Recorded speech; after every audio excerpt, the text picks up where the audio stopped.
Ce balado est une présentation de la Fabrique culturelle de Télé-Québec en collaboration avec Transistor Média.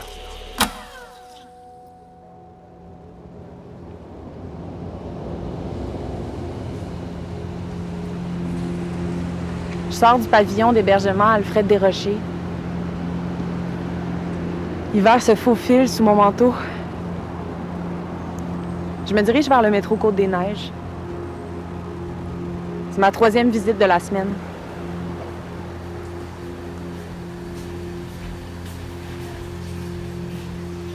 Pauline a mangé son souper dans son lit. C'est plus simple pour les préposés. Comme ça, elle est déjà prête pour la nuit. Je lui ai fait manger son burger avec une cuillère, son lait avec une paille. À 5h45, la préposée est venue prendre le cabaret puis descendre le dossier de son lit. Pauline a fermé les yeux et je lui ai chanté une berceuse. J'ai baissé la lumière. J'ai attendu quelques minutes en écoutant la radio, dans le noir. À Radio-Canada, il annonçait que les écoles, les cégeps, les universités allaient fermer lundi. J'ai éteint la radio. Je lui ai donné un bec sur le front. Et je suis partie. Vous écoutez Signal Nocturne.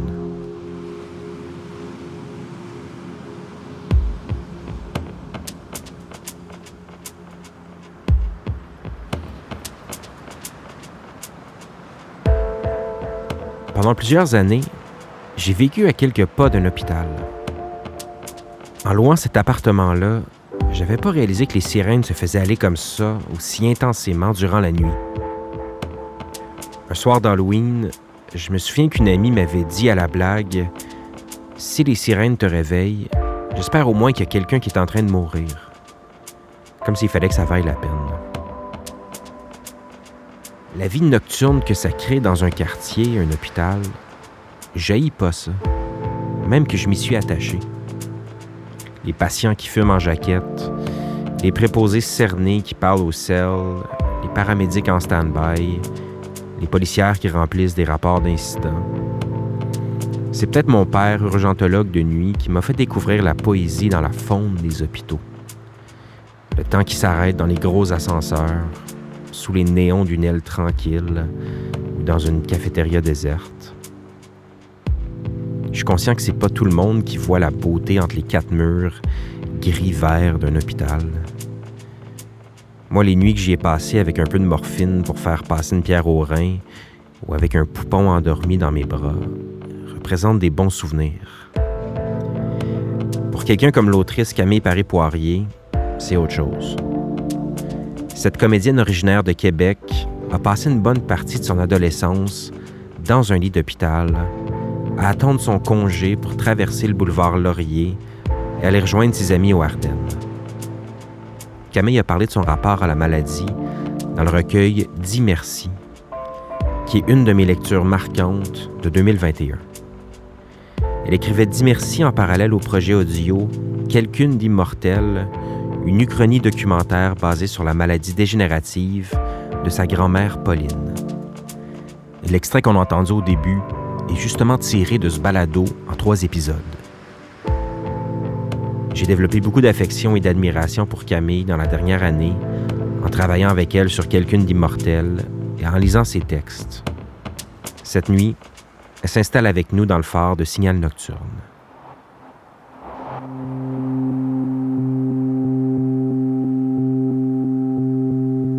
T'es toujours pas morte. T'es pas morte d'infection. Pas morte de douleur. Pas morte d'épuisement. Pas morte de froid. La science te traverse d'est en ouest. La mort elle-même te visite sans te tuer. Tu es vraisemblablement immortel, en lambeaux, dispersés, des bouts de toit aux quatre coins des centres hospitaliers de la province, les ailes cassées, déplumées, mais vivantes. Dis merci.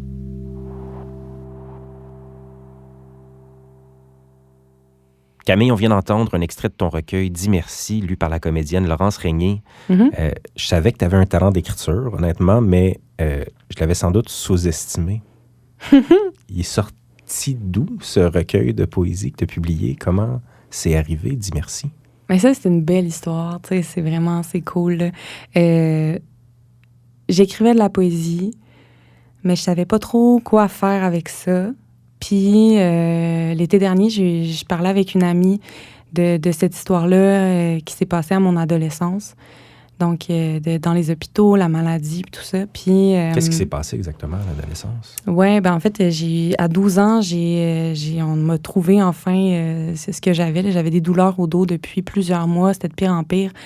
J'avais de la difficulté à me lever le matin, puis à marcher à la fin. Puis, donc, j'ai passé une batterie de tests. Puis, finalement, ils ont trouvé que j'avais une tumeur à la moelle épinière. Donc, une tumeur de 12 pouces tout le long de la colonne vertébrale. Puis, ils l'ont retirée, mais ça a été des années. Moi, c'était tout mon secondaire de réhabilitation, de faire attention à mon corps qui était malade, de retourner à l'hôpital, repasser des tests. Puis, après ça, j'ai dû porter un corset orthopédique pendant plusieurs années. Fait que c'est un événement qui a été tellement intense, puis tellement comme imbriqué dans ma puberté, mon adolescence, qui, je pense, est intense pour tout le monde. Fait que moi, dans ma tête, je l'avais pas vécu nécessairement plus intensément que les autres. Fait que j'ai commencé à écrire il y a 1 an à peu près. Ça a été comme un gros jet que j'ai retravaillé un petit peu, mais pas beaucoup. Puis je l'ai envoyé à une maison d'édition. Puis en 2 semaines, les éditions de ta mère me réécrivaient. Fait que là, moi, je sautais de joie. Là. J'étais super contente. Là. Puis tu as revisité finalement des souvenirs d'enfance et d'adolescence à travers Dis merci. Ouais. Comment tu abordes la mémoire qui est plus intime? Comment on écrit là-dessus plusieurs années après? J'ai réalisé en l'écrivant que c'est comme si c'était une histoire que j'avais déjà écrite dans ma tête puis que je m'en rendais pas compte. C'est un peu bizarre dit comme ça, mais c'est comme si les souvenirs étaient tellement poignants.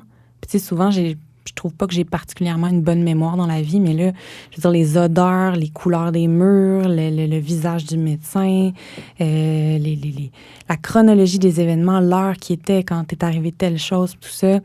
Je me disais, OK, est-ce que c'est ça un traumatisme, en fait? T'sais?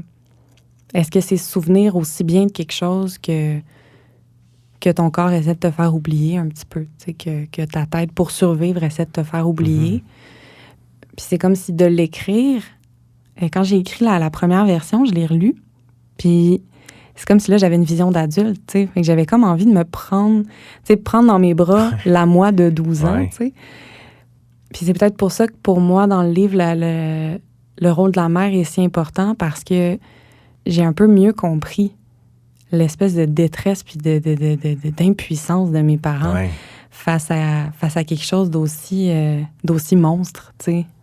Est-ce que ça t'est apparu, ça? Parce que moi, très honnêtement, c'est probablement la chose qui m'a le plus happé dans la lecture, c'est ce lien-là, cette filiation avec la mère. Mm-hmm. Est-ce que c'est apparu à travers l'expérience de l'écriture ou c'est un sujet que tu voulais aborder dans l'écriture de Dis merci? C'était pas voulu au début. C'était pas conscient. Mais ma mère, pour moi, est une personne, un symbole. Elle est plus grande qu'elle-même. Ma mère est extrêmement importante pour moi. Puis, en l'écrivant, j'ai vraiment réalisé que ce traumatisme-là, on l'a vécu à 2. Puis je veux vraiment pas diminuer. Mon père a été extraordinaire là-dedans, tout ça, mais j'ai l'impression que dans comme toute la laideur du traumatisme, puis les séquelles vraiment mentales, émotives, relationnelles, j'ai l'impression que c'est beaucoup avec ma mère que j'ai vécu ça. Fait que c'est ça, c'est comme si j'ai compris à rebours que c'était pas juste mon histoire, tu sais. Puis la plus belle chose que ma mère m'a dit, quand elle a lu le livre, tu sais, c'est... Hey, Camille, ça me donne vraiment envie de te répondre, en fait. Tu sais, ça lui donne envie de me réécrire en retour puis de me raconter sa version des faits. Puis ça, j'ai trouvé ça extraordinaire. L'a-t-elle fait? Elle m'en a pas parlé à date. J'aimerais vraiment beaucoup ça. Honnêtement, c'est quelque chose qui me ferait vraiment capoter, là. Mais, tu sais, pour moi, je trouve que la plus belle chose que peut éveiller la lecture, c'est l'écriture, tu sais. Fait que quand ça stimule l'acte de, comme, tu sais, prendre part, s'impliquer, répondre. Maman t'a tenu la main jusqu'à la dernière seconde. Le médecin lui a dit de ne pas attendre dans la chambre, de s'occuper.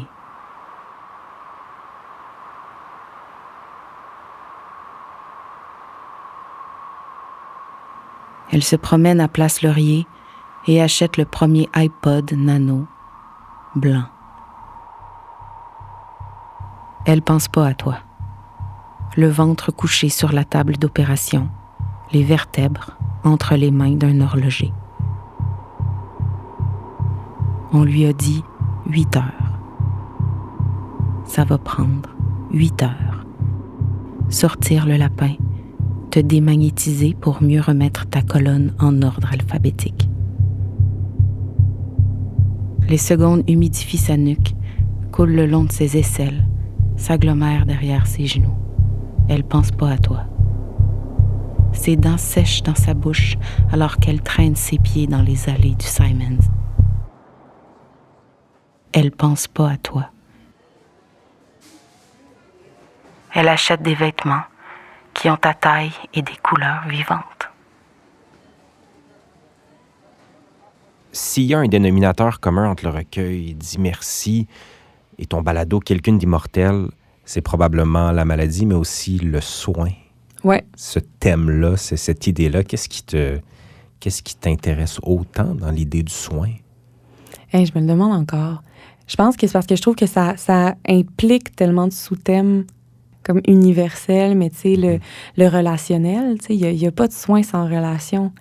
Quand on parle de soins, c'est des gens qui prennent soin de d'autres personnes, tu sais.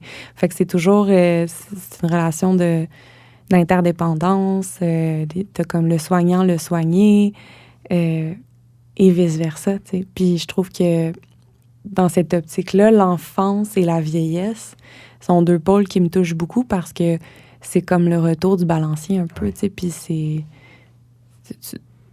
je pense que dans une vie saine, on va prendre soin de toi, tu vas prendre soin, puis on va peut-être reprendre soin de toi un jour, tu sais. Puis c'est comme... Je pense que ça fait partie d'une boucle importante, tu sais, puis d'une prise de conscience de comme être super important pour les autres, mais avoir l'humilité aussi que quelqu'un d'autre soit plus important à un autre moment, tu sais. Il y a ces deux étapes-là, il y a l'enfance et la vieillesse que tu nommes. Ouais. Quelqu'une d'immortel se penche beaucoup sur cette dualité-là, ou c'est peut-être pas dualité, mais c'est ces deux états, ces deux étapes de la vie. À quel moment as-tu commencé à enregistrer ta grand-mère, Pauline? En 2016. Fait qu'en 2016, moi, je terminais ma formation en théâtre. J'arrivais à Montréal, dans une ville que je connaissais peu, puis j'emménageais en appartement. Puis au même moment, Pauline, elle, emménageait dans sa première résidence privée, dans Outremont.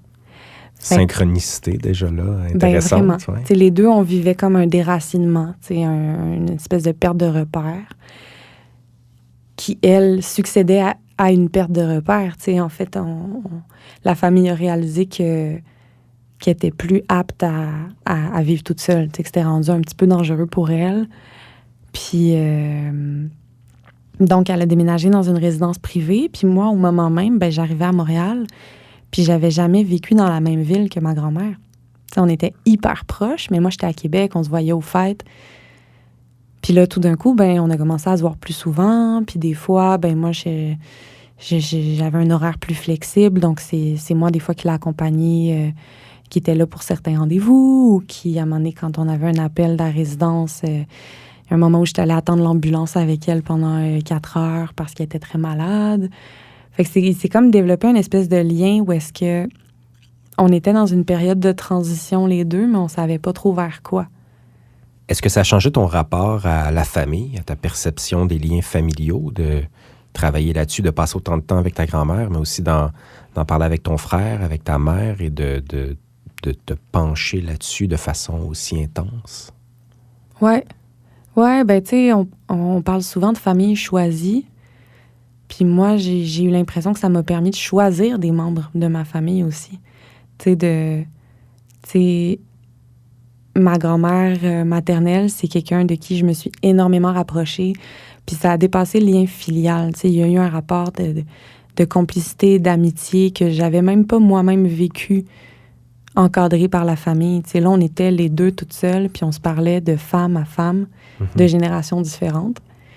Puis je trouve que je réalise en vieillissant que, tu sais, les liens qu'on veut garder, il faut les entretenir. Puis ça, c'est un lien que j'ai choisi d'entretenir, tu sais. C'est particulier, la famille, hein. Parce qu'il y a des gens, tu sais, il y a des gens qui ont fait « Wow, tu sais, quel hasard, c'est extraordinaire, je t'aurais choisi. » Puis il y en a d'autres qu'on n'aurait peut-être pas choisi, puis qu'on aime parce qu'ils sont de la famille, tu sais. Ma grand-mère, c'est... Comme mes parents, elle m'a vu naître, grandir, tu sais, c'est une des seules personnes qui me connaît depuis tout le temps. Oui. Puis là, tout d'un coup, c'est moi qui me retrouvais à prendre soin d'elle puis à lui faire manger des thés particuliers. Écoutons un extrait de l'épisode 1 de Quelqu'une d'immortel, de Camille Paré-Poirier, dans lequel on entend sa grand-mère Pauline. Comment ça va dans ta vie? Ta petite vie à toi, là. Mm-hmm. Es-tu en amour? Non? Non, je pense pas. J'étais en amour. Oui, Ouais. ça a été. Puis c'était beau? Ben oui, c'était beau. Je pense que c'est tout le temps beau, l'amour, hein? Ouais.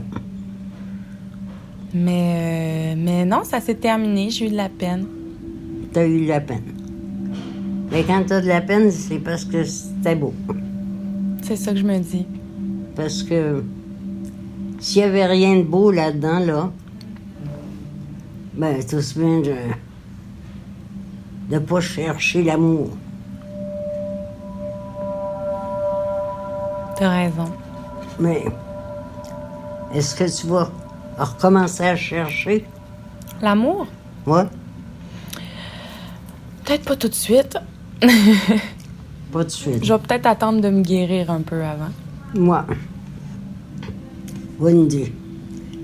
Puis un petit bout de temps sans amour, peut-être tu vas trouver ça plate. C'est sûr que oui. Fait que tu attends. Attends de voir quel effet que ça va te faire.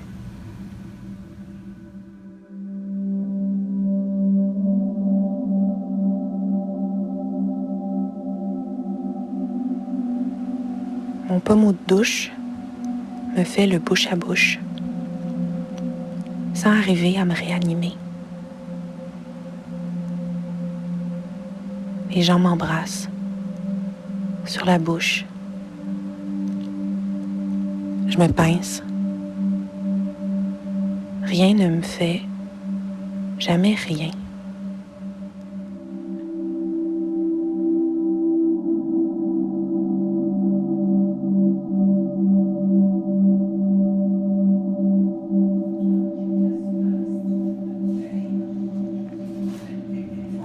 Le burn-out et le bore-out se présentent avec les mêmes symptômes. Anxiété, démotivation, baisse de confiance en soi, isolement, sentiment d'échec, fatigue, insomnie. Mais si le burn-out est causé par une surcharge de travail, le bore-out, lui, est causé par l'ennui. Le bore-out, tout comme le burn-out, peut mener à une dépression. Avant, je pensais que la dépression, ça voulait dire se sentir triste. En fait, ça équivaut plutôt à ne rien ressentir. OK, je te lis le menu, grand-maman? Est-ce que je te lis ce qu'il y a au menu? Non. Non? OK, je vais te le lire pareil. Alors, on a une crème de légumes qui a l'air super bonne avec betterave cube, ketchup aux fruits, portion. J'espère qu'il n'y a pas de poison dedans. Je pense que les empoisonneurs, ils ont d'autres personnes empoisonnées avant toi. Ah oui?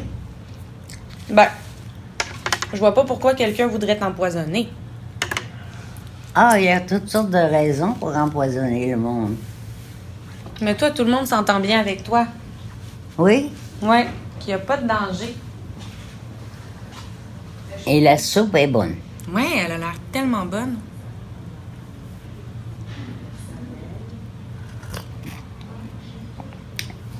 Mais il n'y a pas de danger à ce moment-là de vous faire empoisonner. Quand la soupe est bonne, là, moi, ça me ferait pas peur à ta place.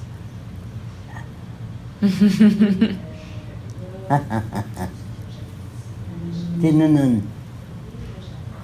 Si la soupe est bonne, ça ne veut pas dire que tout est bon. Ça n'a jamais voulu dire ça.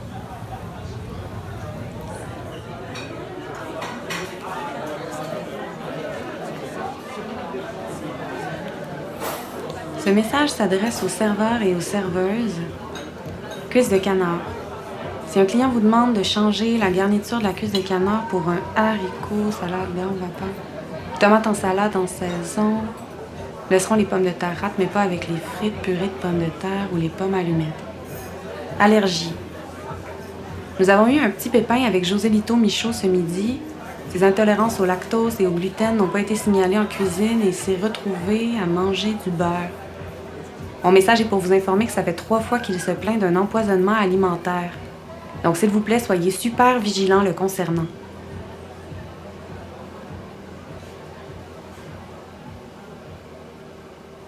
On est Je peux ici. venir? Oui. Non, je vais aller le chercher là-bas parce que ma pause c'est dans 3 minutes. Ah, parfait. Alors, ben, on va en profiter, grand-maman, pendant que l'infirmière est là pour t'aider à te coucher. Oui. Et elle, c'est mon infirmière? Non, ton préposé, ton préposé. Préposée. Elle s'appelle Natalia. Puis moi, je pense que c'est une de tes préposées préférées. Natalia, bonjour. Bonjour mon ami. C'est la deuxième fois qu'on se voit aujourd'hui. Ou troisième même. En plus, Mais oui. Juste un instant. On va faire comme ça, ok? Non, non, non, non, non, non. T'as ta petite fille ici, ok? Non, ma chère, ma chère.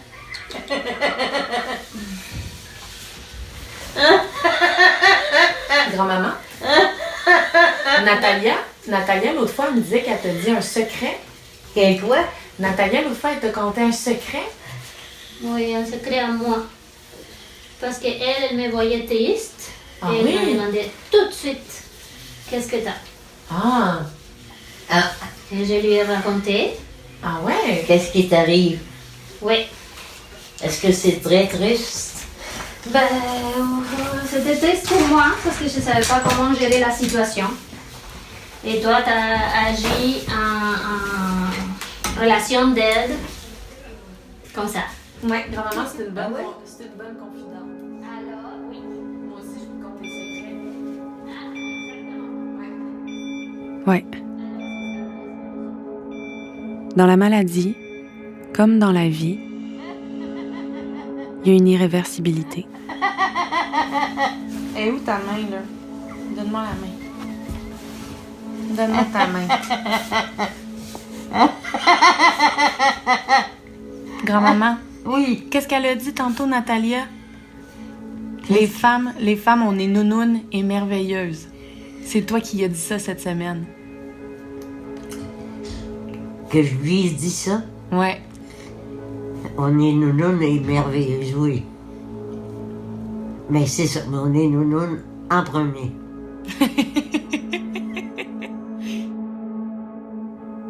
Pauline est nounoune, merveilleuse. Mais elle sera pas toujours là. Elle est déjà plus la grand-mère qui faisait la meilleure gelée de pommes et avec qui je faisais des casse-têtes. Personne n'est immortel. Pas même elle. Pas même moi.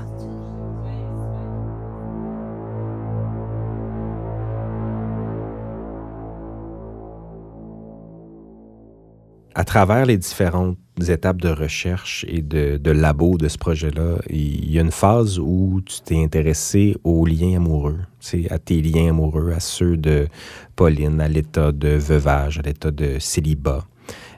Pourquoi tu as décidé de mettre ça de côté pour pas te pencher sur les questions amoureuses? Je pense que je trouvais ça un peu un acte manqué de faire un projet sur 2 femmes qui parlent ensemble puis de parler des hommes. Mm-hmm. C'est aussi niaiseux que ça. C'est pas niaiseux. Mais c'est aussi niaiseux puis pas niaiseux que ça. Ouais, c'est ça.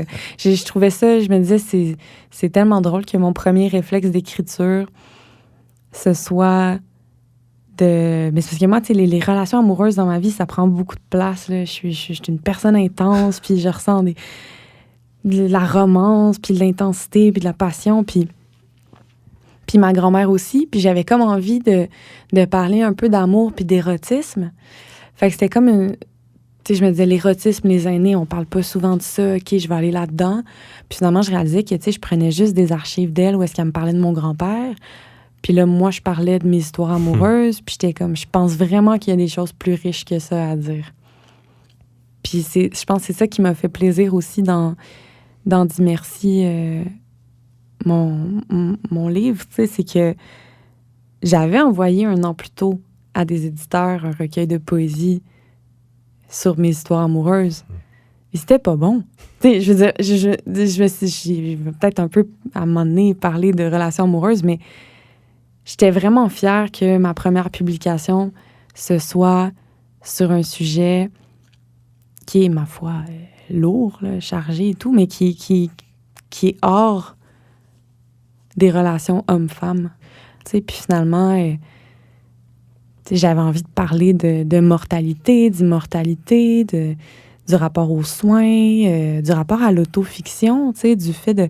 Je l'enregistre, mais après ça, j'en fais une histoire qui n'est pas un documentaire. Mm-hmm. Fait que j'avais vraiment plus envie de me plonger dans ces mises en abîme-là que de raconter l'histoire de son mariage puis de ses enfants. Puis j'avais aussi envie de montrer qu'elle était plus que ça, tu sais. Ouais. En terminant, Camille, une question que je voulais te poser. Ce projet-là est parti d'enregistrements que instinctivement tu as voulu faire de ta grand-mère, mais tu poses la question, tu aurais pu la filmer, prendre des photos, la peindre, la dessiner. Pourquoi tu as choisi ce médium-là, celui du son et de l'audio, pour faire ce projet? Ben, je pense que l'enregistrement audio, tu sais, par exemple, avec un iPhone, d'abord, c'est possible de l'oublier. Tu sais, comme même aussi en ce moment, on discute, puis je pense que je serais plus consciente d'être enregistrée s'il y avait une caméra. C'est vrai. Je trouve qu'il y a quelque chose avec la voix, je sais pas pourquoi, mais il y a moins quelque chose dans notre champ de vision qui dérange, tu sais, où on se sent moins observé. Puis je sais que, je sais pas, il y a peut-être quelque chose aussi, je trouve qu'il y a un rapport aux femmes et à l'image, tu sais, où est-ce que peut-être que je me sens plus facilement comme observée, épiée, tu sais, avec une caméra.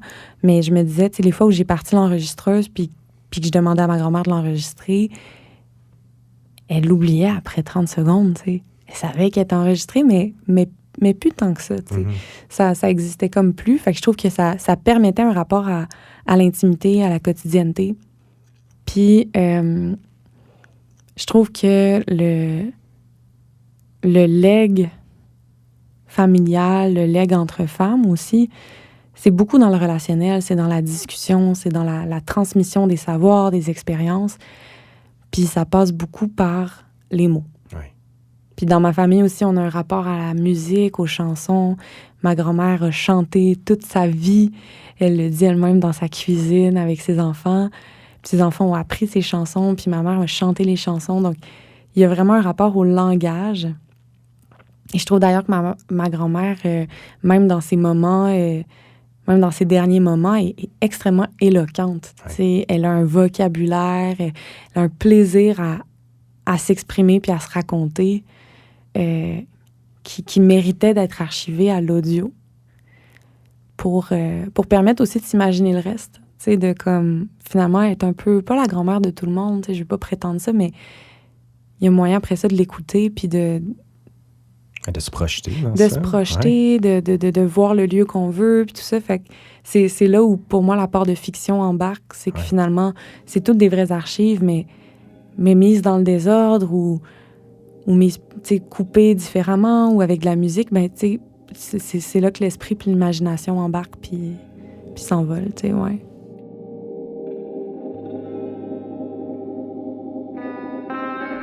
Avant de vous dire au revoir, je tiens à remercier Camille Paré-Poirier qui a passé une nuit dans le phare avec nous. Merci aussi à Laurence Régnier qui a lu les 2 extraits de Dis merci.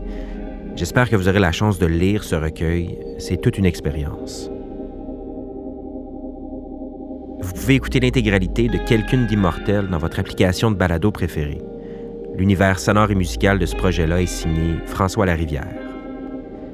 Je veux aussi saluer toute l'équipe de Signal Nocturne, pour Télé-Québec, la coordonnatrice Nadine Deschamps, la technicienne de production Erika Coutu-Lamarche, la chef de contenu Ariane Graton-Jacob, l'édimestre Sophie Richard et la directrice de la Fabrique culturelle et des partenariats, Jeanne Dompierre. À Transistor Média, moi-même, Julien Morissette, à l'animation, à la réalisation et au montage, François Larivière au mixage, Tenaga Studio aux environnements musicaux, Sophie Gemme à la recherche, Claire Thévenin, chargée de production, Louis-Philippe Roy aux communications et Stéphanie Lorrain à la production exécutive. Abonnez-vous dès maintenant à Signal Nocturne dans l'application de balado de votre choix ou écoutez-nous sur lafabriqueculturelle.tv. On vous propose un nouvel épisode chaque vendredi soir. Je m'appelle Julien Morissette. Bonne nuit.